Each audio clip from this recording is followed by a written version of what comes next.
Nah gitu, kita dalam rumah tangga setiap hari sama istri, sama anak bikin kesel. Istri juga yang bikin kita senang, anak juga yang bikin senang, ya kan? Nah itu tiap hari. Nah kita harus punya kemampuan memaafkan, ya. Makanya nih dalam semakin usia semakin bertambah, sebenarnya harus lebih cepat kita memaafkan. Kalau bisa jangan sampai 3 hari. Ya, kalau ada pagi dikeselin, udah segera, jangan sampai besoknya masih kesel terus, apalagi sama istri atau sama anak, ya, apalagi sama mertua, sama kesel aja. Kenapa masih kesel aja? Ada keinginan, ada tuntutan, dan ini kebiasaan tiap hari yang membuat kita bahagia di situ, Bu. Benar nggak, Bu? Ibu kesel sama suami, udah bersama terus tiap hari. Kita sama istri masih bersama terus tiap hari, ya. Kan kalau istri mah yang penting dinafkahi, kalau nafkahi cukup, layanan nanti cukup, benar Bu ya? Iya. Jadi kita ingin disenangin sama istri, nafkahi yang cukup, udah nggak bakalan dinanya lagi. Iya, makanya gitu. Jadi tugas kita sebagai suami menafkahkan yang cukup, ya.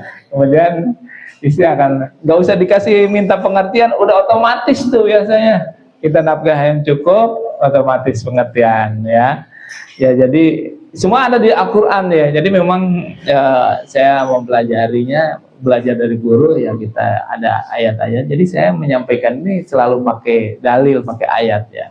Jadi sumbernya kadang saya juga menjalankan. Jadi nasihat yang baik itu suatu nasihat yang dijalankan. Begitu juga kata-kata saya ini bermakna kalau saya sudah jalani. Jangan ngomong doang dong, kerjain kagak gitu kan orang. Itu sama anak juga gitu, jangan nyuruh sholat, ya kita kagak sholat, ya kita juga harus sholat. Sholat, udah sholat, udah dong, gitu. Makanya nyuruh, makanya kita nyuruh anak berbuat baik, ya kita berbuat baik. Nyuruh anak sholat, ya kita sholat. Suruh anak ngaji, ya kita ngaji. Suruh anak suruh infak, ya kita berinfak, ya, sama berbuat baik. Jadi memang di Al-Quran ada, Allah tuh membenci cuma bisa ngomong, kerjain kagak, ya. Ya kita jangan hanya menyampaikan tapi kita nggak mengerjakan, ya. Jadi penting, ya. Yang paling penting di dalam kehidupan dari pergaulan supaya kita lebih enak, lebih bahagia, memang kemampuan memaafkan itu harus terus kita asah.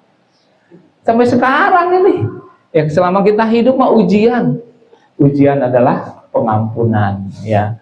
Makanya semua, siapa yang di sini yang pernah diuji, semua diuji, karena ujian itu tadi saya bilang bukan hanya saat kita susah, saat kita sakit, lagi senang juga ujian, ya. Kemudian siapa yang harus dimaafkan? Nah, siapa yang harus dimaafkan yang paling cepat adalah orang yang menyakiti fisik kita. Nah, yang nyakitin fisik kita segera maafin nih. Kemudian orang yang menghina atau merendahkan kita, orang yang tidak menepati janji, orang yang meninggalkan kita saat butuh, keluarga atau teman yang membuat kita kecewa. Nah, kecewa kita yang terberat, yang terbesar dari apa? Dari orang yang kita percayai. Nah, kecewa kita di situ lebih dalam lagi dari siapa? Dari orang yang kita cintai. Ya, itu kecewa yang paling berat. Ya udah kita percaya, udah bertahun-tahun kita percaya, tahu-tahu dia selingkuh, tahu-tahu dia nah itu kecewa yang terberat. Iya, kita udah percaya ini kasih duit, kasih modal, tahu-tahu dia berpaling. Udah kita percaya ini buat nyawa, buat apa, tahu-tahu buat apa uangnya dipakai. Ya kalau memang dipakai ngomong dulu, ya kita maklum. Ya kan kadang-kadang kita maklumnya belakangan. Ya, makanya dengan ini memaafkan. Oh, mungkin dia ngomong malu, takut salah, akhirnya dia melakukan sesuatu. Akhirnya dia menjelaskan, oh dipakai karena, oh iya, kita bisa memaklumi, memaafkan. Jadi orang berbuat dosa itu karena dia mengusahakannya dan itu ada alasan. Nah kita juga berbuat baik juga ada alasan. Kadang-kadang kita semua pakai alasan, ya. Kita berbuat baik karena ada alasan, ya.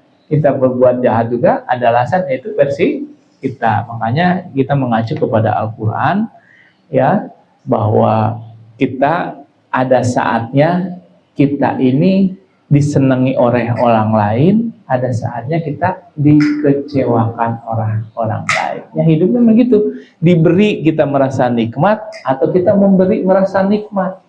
Nah, orang lain kadang-kadang nggak bisa membantu kita. Kita juga kadang-kadang nggak bisa membantu orang lain. Ya, jadi nggak usah kaget.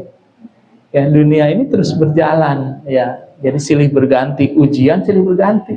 Ya, orang-orang yang udah sekolah, ujian matematika, ujian IPS, banyak ujian tuh. Ya, kehidupan juga sama, banyak ujian.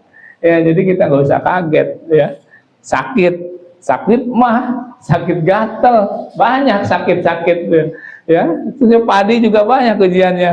Ya, kurang air asin, ya kan, wereng, ya, udah mau panen, tahu-tahu gabahnya hampa, ya, ujian, ya.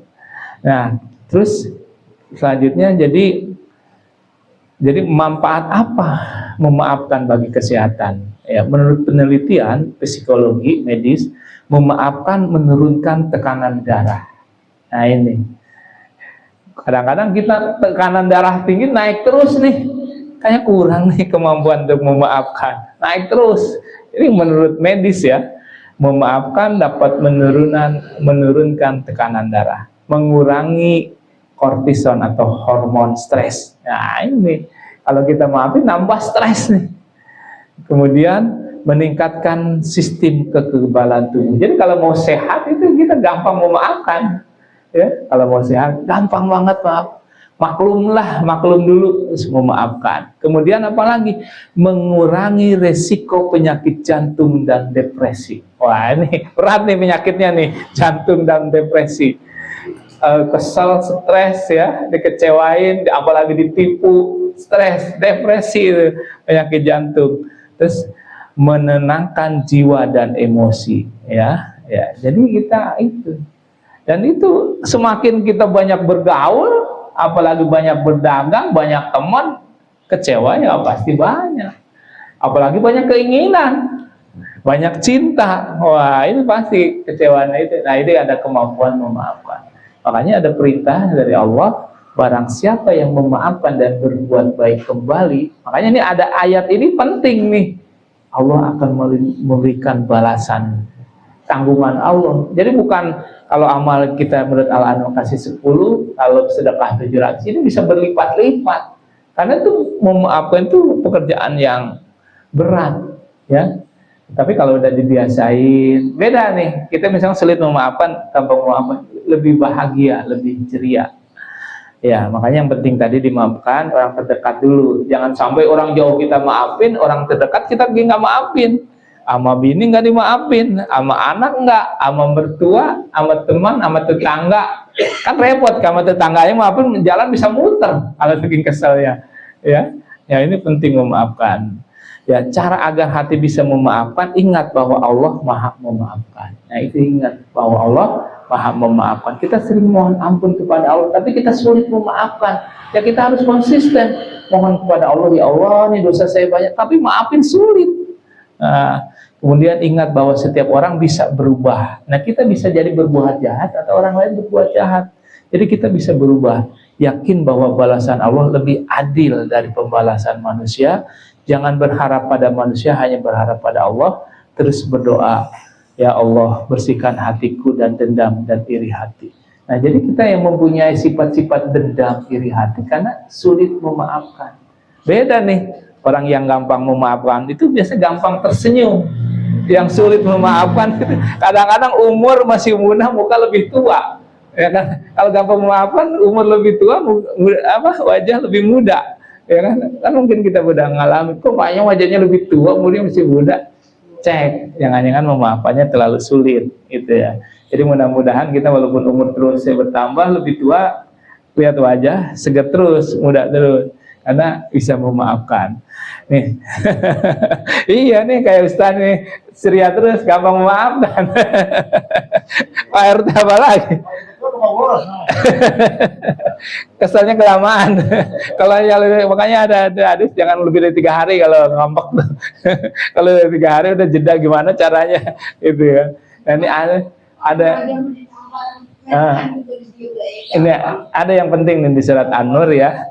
Janganlah orang-orang yang mempunyai kelebihan dan kelapangan di antara kamu bersumpah bahwa mereka tidak akan memberi bantuan kepada kerabatnya, orang-orang miskin dan orang-orang yang berhijrah di jalan Allah, dan hendaklah mereka memaafkan dan berlapang dada. Apakah kamu tidak suka bahwa Allah mengampunimu? Nah, kita kadang-kadang nggak mau memaafkan itu karena diri kita merasa di atas, banyak duit, gengsi, badan sehat, punya jabatan, sulit kadang-kadang memaafkan, ya. Makanya di sini kan, apakah kamu tidak mau Allah mengampunimu? Nah, posisi kita itu yang paling tersulit itu memaafkan itu, padahal kita gagah, badan sehat kuat, ya. Jahat sama kita, letoy gitu ya, kita pengen balas, kita kaya, jabatan ada, ya, semua ada. Itu kadang-kadang sulit memaafkan karena posisi kita, karena merasa itu dari kita.